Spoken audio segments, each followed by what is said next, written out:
শতপথ জানি হও।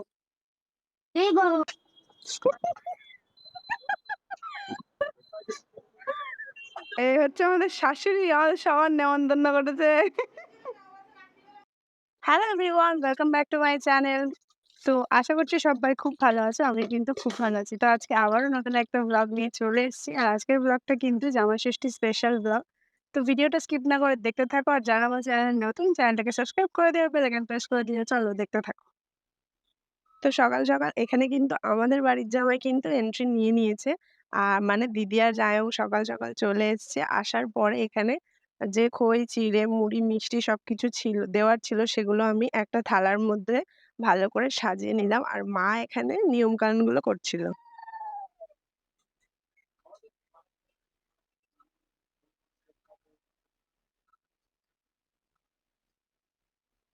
শত এখানে মায়ের নিয়মকানুন শেষ হওয়ার পর অঞ্জনদা বসে পড়েছেন লস্যি বানাতে। মানে অঞ্জনদা টক দই নিয়ে এসেছিল দোকান থেকে লস্যি বানানোর জন্য। আর সেটাই অঞ্জনদা বসে বানাচ্ছিল। আর লস্যিটা কিন্তু অঞ্জনদা বেশ ভালোই বানায়।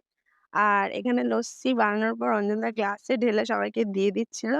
আর সেটা খেতে কিন্তু সত্যি ভীষণই সুন্দর হয়েছিল। আর লস্যি খেয়ে আমি অঞ্জনদার সাথে বেরিয়ে পড়েছিলাম আমার আরেক ডেস্টিনেশনে। মানে আমার আজকে বাবুর মামার বাড়িতে নিমন্ত্রণ ছিল। আমার একার না, সবার নিমন্ত্রণ ছিল। তো সেইজন্য আমি মামার বাড়ি যাওয়ার জন্য বেরিয়ে পড়েছিলাম। ফার্স্টে যাবো স্টেশনে। স্টেশন থেকে ট্রেনে করে যাবো বনগাঁতে। আর আমার বাড়ি থেকে মামার বাড়িতে যেতে জাস্ট ১০ থেকে ১৫ মিনিট লাগে। তো এখানে আমি স্টেশনে চলে এসেছিলাম ট্রেন টাইম দেখেই। আর এসেই কিন্তু আমাকে বেশিক্ষণ বসে থাকতে হয়নি। ট্রেনটা চলে এসেছিল। আর ট্রেনে করে আমি এখানে আমার গন্তব্যস্থল মানে বনগাঁতে চলে এসেছি। আর এই বেলাতেও স্টেশনে কি পরিমাণে ভিড়! মানে আজকে জামাই ষষ্ঠী বলে কথা। ভিড় হবে না এটা তো হতেই পারে না। কি পরিমাণে ভিড় তোমরা একটু দেখো। তো ওই যে পিছনে ট্রেন লাইন পার করে আমি এখন যাচ্ছি মামার বাড়িতে। বাড়ির পর্ব মিটিয়ে এখন মামার বাড়ি যাচ্ছি। তো কারণ মামার বাড়িতে আজকে আমাদের সবার ইনভাইট আছে। বাবুদের, জামাইবাবুদের, সবার। তো আমারও আছে। সেইজন্য আমি ফার্স্টে বাড়ি থেকে ঘুরে এখন মামার বাড়িতে যাচ্ছি। তো তারপরে আমি হাঁটতে, হাঁটতে যাচ্ছিলাম মামার বাড়ির দিকে। আর স্টেশন থেকে কিন্তু মামার বাড়ির ডিসট্যান্স মাত্র ৫ মিনিটের পায়ে হেঁটে। আমি গিয়ে দেখি তখন সবাই চলে এসেছিল। শুধু আমি আসতে একটু লেট করে ফেলেছিলাম। তারপর ঘরে গিয়ে দেখি এনারা সবাই এখানে গল্প করছিল। আর উনি ফোন ঘাঁটছিল। তো সেইজন্য আমি এদের সাথে খানিকক্ষণ গল্প-টল্প করে চলে গেছিলাম লাঞ্চের থালিটা সাজাতে। আর আজকের লাঞ্চের মেনুতে কিন্তু বেশ অনেক কিছুই ছিল। ফার্স্টে এখানে ছিল সাদা ভাত, পটল ভাজা, ঢেঁড়স ভাজা, ডাল ছিল, মায়া মাছের ঝাল ছিল, ইলিশ মাছের ঝাল ছিল, মটন কষা ছিল, স্যালাড ছিল। আর এখানে ৫ রকমের মিষ্টি ছিল আর ছিল কোল্ড ড্রিংকস। তো এটাই ছিল আজকের মেনু। হচ্ছে আমাদের শাশুড়ি আর সবার নেমন্তন্ন করেছে ষষ্ঠীতে। যে আমাদের মামি শাশুড়ি আমাদের ষষ্ঠীতে ডেকেছে। আর এসব রান্না করে খাইয়েছে, তাই তো? ওদিকে সাইডে আছে এরাও হেল্প করেছে। এটা মেন রাঁধুনি।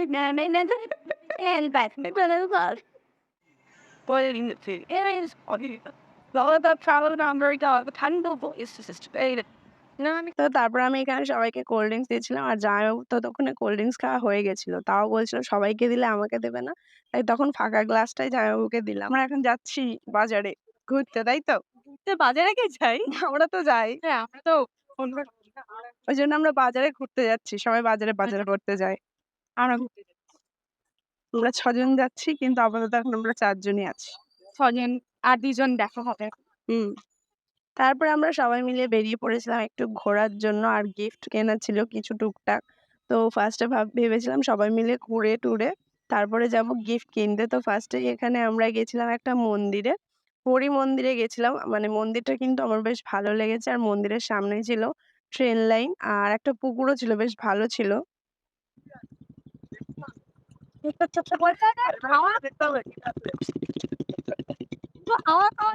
মামা যদি ফোন করে তখনই চলে যেতে হবে।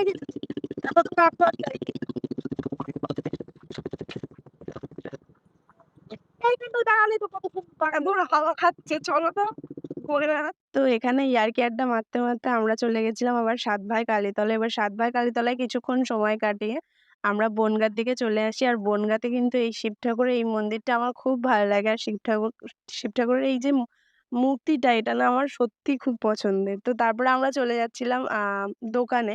যে কিছু যে কেনাকাটা ছিল মানে গিফট কেনার ছিল সেগুলো কিনতেই যাচ্ছিলাম। তার আগে গেছিলাম কিছু খাওয়া-দাওয়া করতে।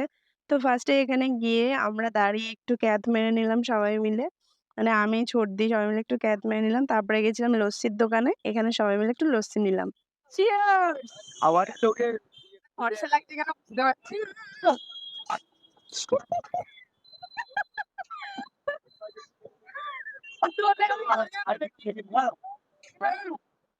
তো লস্যি খেয়ে আমরা এখন যাচ্ছি শপিং করার জন্য। তো তারপরে এখানে আমি, সোনালি, ছর্দি, জামাইবাবু, সাগরদা আর বৌদি সবাই মিলে চলে গেছিলাম কেনাকাটা করার জন্য। এখানে বাবা, মেসোদের জন্য জামা নেওয়ার ছিল। আর এখানে জামাইবাবু জামা পছন্দ করছিল।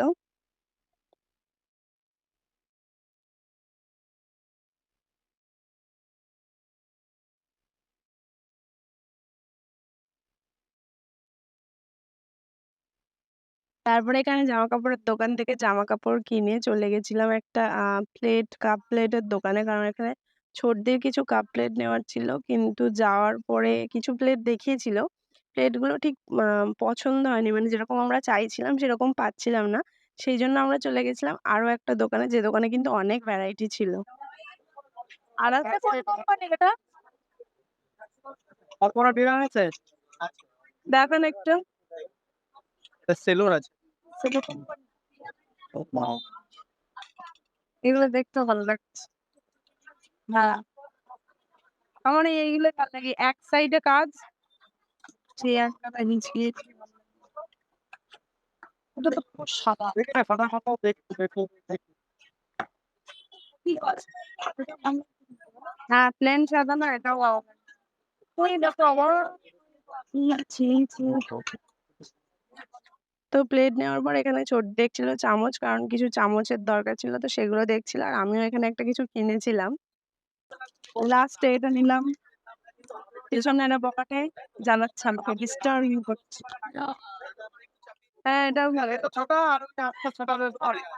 এটা ভালো লাগছে। হ্যাঁ, তো হ্যালো গাইস, আজকে আমাদের সুপর্ণা মহারানী কিনেছে একটা আইসক্রিমের কেকটা কিনেছে। আইসক্রিম বানানোর আইসক্রিম বানানোর কিছু একটা কিনেছে গাইস। তো আমরা এনাকে একটা অপমান করছি, সেটা হচ্ছে ব্লগার। এইগুলো ছাড়বো দেখ। এত কিছু কিনেছে যে হাতে আর ধরার জায়গা নেই। একটা জামা কেনার নাম করে এসে বরের ঘাড় ভেঙে সব কিনে নিয়েছে। সংসারের জিনিস যদিও। তো কেনাকাটা শেষ করে আমরা যাচ্ছিলাম বাড়ির দিকে। আর এখানে আমি ভিডিও বানাচ্ছিলাম বলে সবাই কিন্তু ভীষণই ইয়ার্কি মারছিল। আর সবাই মিলে একসাথে থাকলে যেটা হয় হাসি মজা ইয়ার্কি আড্ডা তো চলতেই থাকে। এটা নিয়ে মাইন্ড করার কোনো ব্যাপারই নেই। তো এই করতে, করতে যাচ্ছিলাম। তারপরে রাস্তায় একটা ফুচকার দোকান দেখে আমরা দাঁড়িয়ে পড়েছিলাম ফুচকা খেতে। আর এখানে দেখো বর বউ বরকে খাইয়ে দিচ্ছে, কত ভালোবাসা এনাদের মধ্যে। আর আমরা ফুচকা খাইনি। এখানে সোনালি, তারপরে সাগরদার বউ সাগরদা এরাই ফুচকা খেয়েছিল আর জামাইবাবু ফুচকা খেয়েছিল। আর আমরা নিয়েছিলাম মোমো। চিকেন মোমো নিয়েছিলাম। আমি আর ছোটি চিকেন মোমো খেয়েছিলাম। লাস্টে ছোটদিও একটা ফুচকা খেয়েছিল। আর এখানে মোমো খেতে, খেতে ছোটদি বলছিল মোমোটা একদমই ভালো না। অন্য কোথা থেকে কিছু খেতে হবে। চাউমিন, ওই দোকানের চাউমিন কিনতে হবে এইসব বলছিল ছোটদি। তো এখানে খাওয়া-দাওয়া শেষ করে আমরা যাচ্ছিলাম বাড়ির দিকে। যেহেতু অনেকটা দেরি হয়ে গেছিল ওইজন্য বাড়ির দিকে যাচ্ছিলাম। আর যখন যাচ্ছিলাম তখনও ট্রেন লাইন ক্রস করতে হয়েছে। কারণ ট্রেন লাইনের এপারেই মামার বাড়িটা ছিল। আর বাড়ি এসে এখানে করছিল রাত্রের খাবার রেডি। কারণ রাত্রে সবাই রুটিই খাবে। তো মা সেখানে আটা মাখছিল। আর আমি এখানে গিফটগুলো সবাইকে দেখাচ্ছিলাম। এখানে গিফটে ছিল এই হাতা না খুন্তি, এটা গিফটের মানে মামীদের গিফট ছিল। এই হাতা খুন্তি যাই হোক এটা ছিল। আর ছিল এই শাড়িটা, এই শাড়িটা তো আমার বেশ ভালো লেগেছে। আ এই শাড়িটা ছিল। আর এটা ছিল মামার শার্ট। আর এই একটা হ্যান্ডলুম টাইপের শাড়ি ছিল। এই শাড়িটাও কিন্তু মোটামুটি ভালোই। আরও একটা গিফট আছে। এই ফ্যানটা মানে এই গরমে এরকম গিফট হলে আর কি চাই? এই ফ্যানটা ছিল। তো সবকিছু মিটিয়ে এখানে আমি পেখম বুড়ির সাথে একটু গল্প করছিলাম। কেন? বাবার সাথে বিহারে যাবি? তা এখন থাকবে এখানে? নো। তুই ভালো আছিস?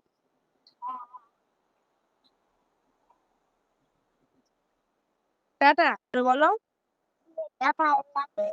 সবাই লাইক, কমেন্ট আর শেয়ার করে দেবে। টাটা। টাটা দাও, হাত দিয়ে দাও, টাটা দাও।